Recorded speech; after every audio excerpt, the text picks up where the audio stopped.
আসসালামু আলাইকুম ভিউয়ার্স, আমি সুমাইয়া হাসান।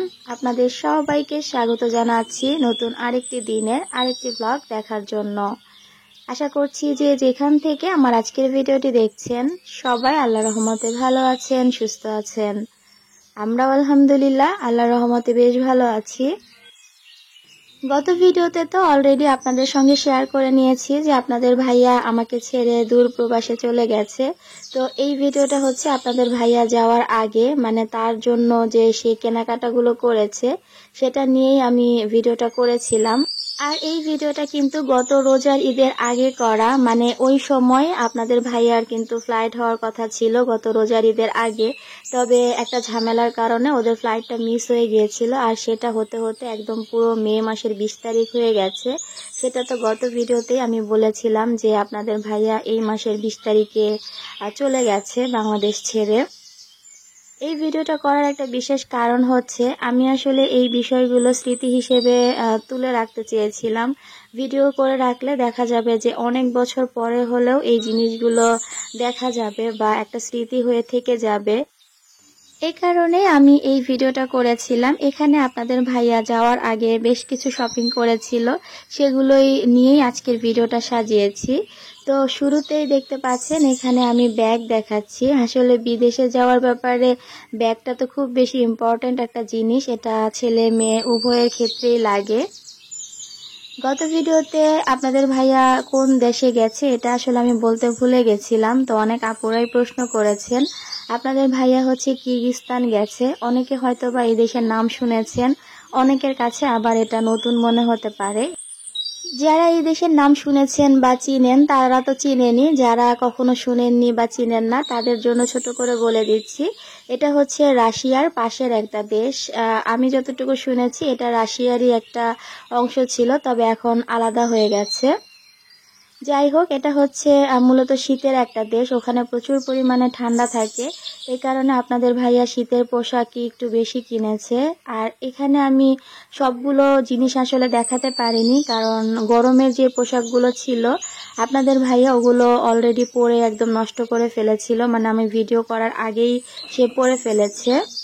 আপনাদের ভাইয়ার একটা স্বভাব হচ্ছে নতুন ড্রেস আনলে সাথে সাথে সে পরে ফেলবে, তো যার কারণে অনেক ড্রেস আমি এখানে দেখাতে পারিনি। শুধুমাত্র শীতের যেই পোশাকগুলো সেগুলোই দেখাচ্ছি। শুরুতে যে ব্যাগটা দেখেছেন ওইটা হচ্ছে পাসপোর্ট, টিকিট, অন্যান্য যে প্রয়োজনীয় কাগজপত্র সেগুলো নেয়ার জন্য আপনাদের ভাইয়া কিনেছে। ব্যাগটা আমার ভীষণ পছন্দের ছিল। আর ব্যাগটা দেখেছেন অ্যাডিডাসের ছিল। আপনাদের ভাইয়া আবার অ্যাডিডাসের জিনিস খুব পছন্দ করে, জুতা থেকে শুরু করে যে কোনো জিনিস কেনার সময় সে শুধু এই ব্র্যান্ডের জিনিসগুলোই কিনতে চায়। আর দেখতে পাচ্ছেন এখানে একটা স্কুল ব্যাগ কেনা হয়েছে, এটা তার সাথে নেয়ার জন্য কিনেছে। আর এখানে দেখতে পাচ্ছেন একটা জুতা নেওয়া হয়েছে। এই জুতাটা হচ্ছে আপনাদের ভাইয়া পরে যাওয়ার জন্য কিনেছে। আর কিছুদিন আগেই আপনাদের ভাইয়া নতুন কিছু জুতা কিনেছে, যার কারণে এই দেশের বাইরে যাওয়ার উপলক্ষে আর কোনো জুতা কেনা হয়নি।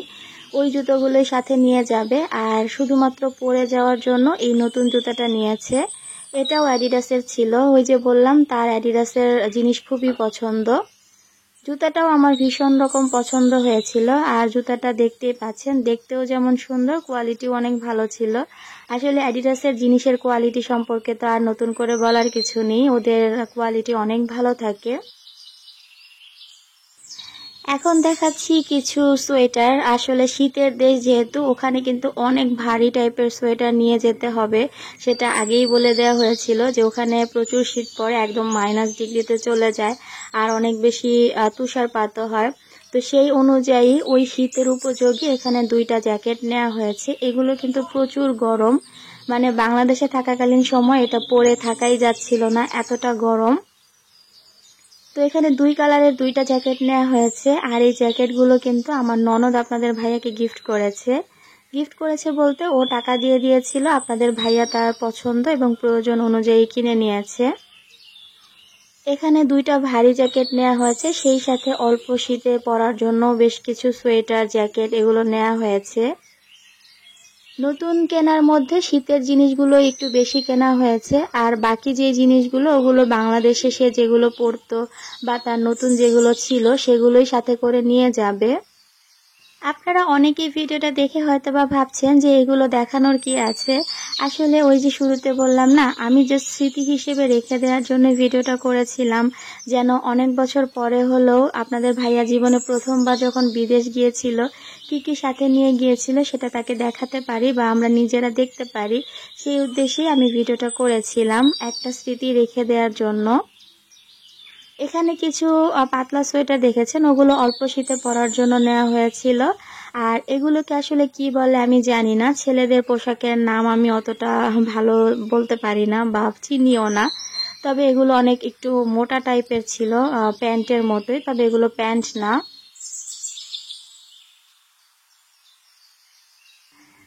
আপনাদের ভাইয়া যাওয়ার আগে কম বেশি অনেক বেশি গিফট পেয়েছে, সবাই তাকে গিফট করেছে, তার কাজিনরা, তার বোন, তার ফ্যামিলি মেম্বার্স সবাই গিফট করেছে। তো আমিও আপনাদের ভাইয়াকে টুকটাক গিফট করেছি। এই যে শার্টটা দেখতে পাচ্ছেন, এটা আমি তাকে গিফট করেছিলাম। আমি বলেছিলাম যে এমন একটা শার্ট কিনতে যেটা পরে সে যাবে, মানে আমি চেয়েছিলাম যে বাংলাদেশ থেকে সে যখন যাবে তখন আমার দেয়া শার্টটা পরেই যেন যায়। তো সে এই শার্টটা পছন্দ করে কিনে এনেছে। আর এখানে যেই প্যান্ট শার্ট দেখতে পাচ্ছেন, এটা হচ্ছে আপনাদের ভাইয়ার এক কাজিন তাকে গিফট করেছে। এখানে আরো প্যান্ট আর গেঞ্জি ছিল সাথে, সেগুলো সে অলরেডি পরে ফেলেছে। নতুন প্যান্টের মধ্যে অর্ধেক প্যান্ট অলরেডি আপনাদের ভাইয়া পরে নিয়েছে, সেগুলো আর এখানে নেই, তাই আমি দেখাতে পারছি না। এখানে দুটো বিছানার চাদর নেওয়া হয়েছে, যেহেতু তারা ওখানে থাকবে, সবকিছু তো কোম্পানি থেকে দেয়া হবে না, নিজেদেরও কিছু প্রয়োজনীয় জিনিস দরকার হবে। এই কারণে আমি দুটো সিঙ্গেল বিছানার চাদর নিতে বলেছিলাম। বিদেশের বাড়িতে আসলে যারা চাকরিজীবী বা চাকরির ক্ষেত্রে যায় তাদের কি কি লাগে সেই ব্যাপারে আমার অনেকটাই ধারণা আছে, যেহেতু ছোটবেলা থেকে আমার বড় দুই বোন দেশের বাইরে ছিল, তারা জব করেছে। তো আমার বোনেরা আসলে যাওয়ার সময় কি কি নিয়ে যেত বা কিভাবে কি প্যাকিং করে দিতাম সেই বিষয়ে তো আমি ছোটবেলা থেকেই দেখেছি, যার কারণে আমি জানতাম যে কি কি আসলে দরকার হতে পারে। তো আমার আপুকেও আমি দেখেছি সব সময় এরকম বিছানার চাদর নিয়ে যেত, মানে সিঙ্গেল বেডশিট নিয়ে যেত। তো আপনাদের ভাইয়ার জন্য আমি দুটো নিতে বলেছিলাম, সে তার পছন্দ মতো দুইটা বেডশিট নিয়ে নিয়েছে। যেহেতু অনেক বেশি শীতের দেশ, তাই এখানে শীতে পরার জন্য টুপি নেওয়া হয়েছে, সেই সাথে বেশ কিছু হাত মোজা, পা মোজা নেওয়া হয়েছে। এখানে কিছু মোজা আছে আর বাকি মোজাগুলো হচ্ছে কোথায় আছে এখন আমি জানি না, কারণ তো শুরুতেই বলেছি যে আপনাদের ভাইয়া কোনো কিছুই নতুন রাখে না, সেটা সে সাথে সাথেই পরে ফেলে। তো মোজাগুলো হয়তোবা পরে কোথাও রেখেছে, যাওয়ার সময় আবার এগুলো সব গুছিয়ে দিতে হবে। তো এই ছিল টুকটাক জিনিস। আর আরো যেই কাপড়ের বিষয় সেটা তো বললামই যে এখানে নেই। এখানে কিছু শুকনো বাজার দেখতে পাচ্ছেন, আপনাদের ভাইয়া যেন ওখানে গিয়ে খেতে পারে, তাই আম্মু এখানে কিছু বিস্কিট, চানাচুর এগুলো কিনে দিয়েছিল। তবে এইখানে যে জিনিসগুলো আমি দেখাচ্ছি এই জিনিসগুলো কিন্তু ফাইনালি আপনাদের ভাইয়া সবকিছু আর নিয়ে যায়নি, যেহেতু এটা রোজার ঈদের আগে ছিল, তো মাঝখানে অনেকটা সময় গেছে, মানে প্রায় 1.5 মাসের মতো সময় গ্যাপ ছিল। তো সেই 1.5 মাসে দেখা গেছে যে এখান থেকে অনেক কিছু আপনাদের ভাইয়া পরে আবার বাদ দিয়ে দিয়েছে, যেগুলো একেবারেই প্রয়োজনীয় শুধুমাত্র সেই জিনিসগুলোই নিয়েছিল। যেমন একটা শ্যাম্পু নিয়েছিল, সাবান নিয়েছিল, আর কাপড় কাচা যেই পাউডারটা দেখতে পাচ্ছেন সেটা নিয়েছিল, সেই সাথে অনেকগুলো বিস্কিটের প্যাকেট, চানাচুরের প্যাকেট নিয়েছিল। তবে এই যে মশলা টশলা যে দেখতে পাচ্ছেন, লবণ, এগুলো পরবর্তীতে সে রেখে গিয়েছিল, এগুলো আর সাথে করে নেয়নি।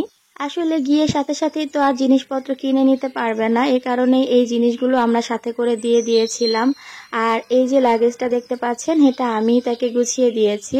সবকিছু গোছানো শেষে একদম ফাইনালি হচ্ছে যে প্যাকিংটা, সেটা বলেছিলাম যে সে যেন একটু করে নেয়, মানে লাগেজের বেল্টটা আমি লাগাতে পারছিলাম না, তো সেটাই আপনাদের ভাইয়া একটু দেখে নিচ্ছে যে সবকিছু ঠিক আছে কিনা, আর সেই সাথে বাকি যে কাজটা সেটা সে করে নিচ্ছে। তবে এই যে লাগেজ গোছানো দেখতে পাচ্ছেন, এটা কিন্তু পরবর্তীতে আবারও খোলা হয়েছিল, আর নতুন করে যাওয়ার আগের দিন আবারও গোছানো হয়েছিল। এই কারণে আমি সবকিছু আর দেখাতে পারিনি যে আপনাদের ভাইয়া আসলে কি কি নিয়েছে। সে তার বাসার যে কাপড় ছিল বা অন্যান্য যে পোশাক আশাক ছিল, সোয়েটার ছিল, সেগুলো সবকিছুই প্যাকেট করে নিয়ে নিয়েছে। আমি লাগেজ গোছানোটা আর ওইভাবে ভিডিও করিনি, আসলে মন মানসিকতা অতটা ভালো ছিল না। এই সময়টা কেমন যায় সেটা আসলে আপনাদেরকে বলে বোঝাতে পারবো না। যাদের হাজবেন্ড বিদেশে থাকে বা বিদেশে চলে গেছে একমাত্র তারাই বুঝতে পারবে যে এই সময়টা আসলে কতটা কষ্ট লাগে বা কতটা মন খারাপ হয়। যেই মানুষটাকে ছেড়ে আমি একটা দিন থাকিনি, সেই মানুষটাকে ছেড়ে এতগুলো বছর কিভাবে থাকবো, এটা ভাবতেই না বুকের ভেতর কেমন যেন হাহা করে উঠছিল। কিন্তু কি আর করার, ভাগ্যের কাছে আসলে আমরা অনেক সময় হেরে যাই, আমাদের কিছু করার থাকে না। তো এই ভিডিওতে আপনাদের ভাইয়াকে একটু রেখে দিয়েছি, কারণ আজকের পরের ভিডিওতে আর হয়তো বা আপনাদের ভাইয়াকে দেখাতে পারবো না। আল্লাহ তাআলা আবার যখন তাকে বাংলাদেশে আনবে তখন ইনশাল্লাহ শেয়ার করতে পারবো। তো সবকিছু মিলে ভিডিওটি কেমন লেগেছে অবশ্যই একটা কমেন্ট করে জানাতে ভুলবেন না। আজ এখানেই বিদায় নিচ্ছি। সবাই ভালো থাকবেন, সুস্থ থাকবেন। আল্লাহ হাফেজ।